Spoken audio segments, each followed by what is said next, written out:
Tretie podujatie amatérskeho motokárového seriálu pre nelicencovaných pretekárov zaviedlo začiatkom júna stále bohatšie štartové pole k historickým hradbám mesta Skalica, kde sa niekedy jazdili veľké šampionáty, no dnes sa už trať nevyužíva a je to škoda. Vzhľadom na obmedzený priestor v depe sa museli týmy trochu uskromniť, no jazdu na technickej trati v celkom slušnej kondícii s dlhou rovinkou si všetci vychutnávali, a to od tých úplne najmenších, na ktorých sa práve pozeráme. V triede junior 60 si merali sily 4 mladí pretekári, a presnejšie 3 pretekári a 1 pretekárka, Soňa Majerčíková. Tá si vo všetkých 3 jazdách radšej držala od chlapcov mierny odstup a nechala prvé 3 priečky na nich v poradí. Pavel Miller, vidíme ho so 16-kou, druhý jazdil celý deň Petr Večerka, má číslo 22 a tretí bol 3-krát Matúš Goldiš.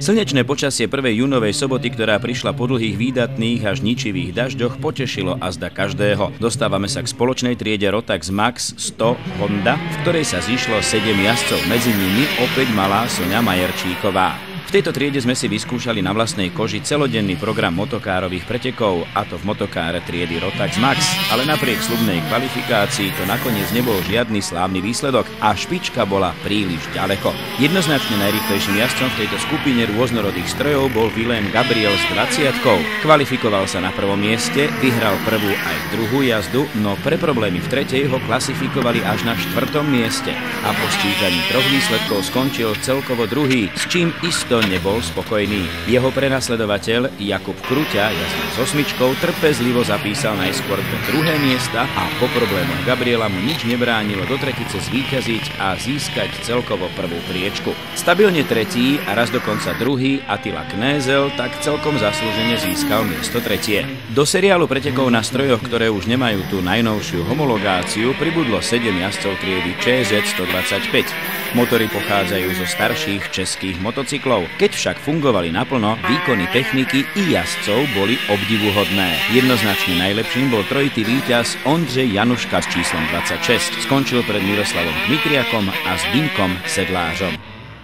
Zmyslom seriálu Open Cup je podchytiť jazdcov, ktorí si chcú naplno zmerať síly v plnohodnotných pretekoch, no nemajú k dispozícii tú najnovšiu a najdrahšiu techniku.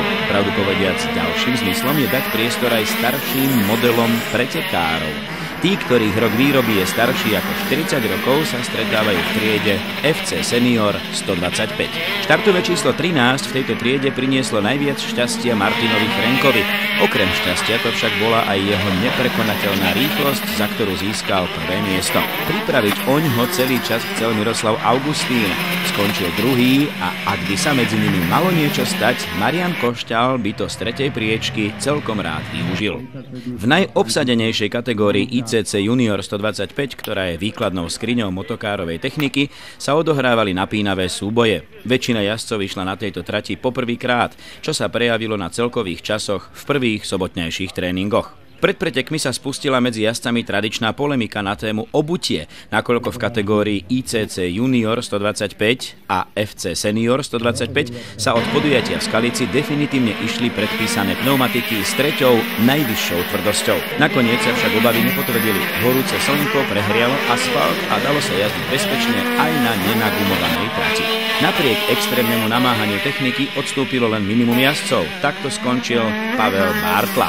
Technické problémy neobyšli ani nováčika v kategórii ICC Junior 125 Tomáša Kunu s číslom 202 z týmu Energy Corse 7, ktorý po sľubne rozbehnutých pretekoch a nádeji na 5. a 6. miesto absolútne skončil v prvom kole 3. rozjazdy pre prasknutý piest na jeho náhradnom motore. Jeden z horúcich favoritov, Peter Homola s číslom 22, víťaz prvého podujatia v Trebaticiach, sa prepadol do hĺbky štartového poľa pre zranenie chrbta a tak skončil tretí Andrej Lorinc, pred ním Attila Knézel mladší a s podmienkami na trati sa najlepšie vyrovnal Marian Bača.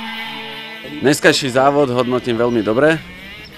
Technika vydržala, boli nejaké menšie chybičky, mal som prasknutý volant od meraného tréningu, kotúče tiež, lebo jazdí sa tu natvrdo cez obrubníky, čo dosť boli. A dúfam, že to pôjde takto ďalej. Sláva skalickej trate je už pomaly zabudnutá, ale za výrazného prispenia domácich spoluorganizátorov sa podarilo krásne podujatie. Dneskajšok môžeme zhodnotiť na výbornú. V prvom rade nám počasie vyšlo veľmi super, akože môžeme byť radi takáto teplota, to je úplne letné počasie.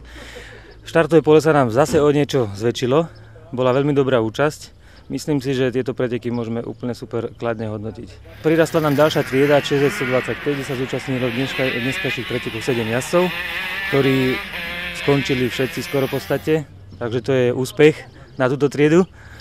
A ďalej v triede FC Junior nám narastlo štartové pole na 14 jazdcov, kde si myslím tiež všetci jazdci skončili úplne super. Takže myslím, že tieto preteky nám dopadli na jedničku. Štvrté preteky 8-dielneho seriálu budú koncom júna opäť na trati v Trebaticiach, na ktorej sa tento rok odjazdí polovica celoročného programu.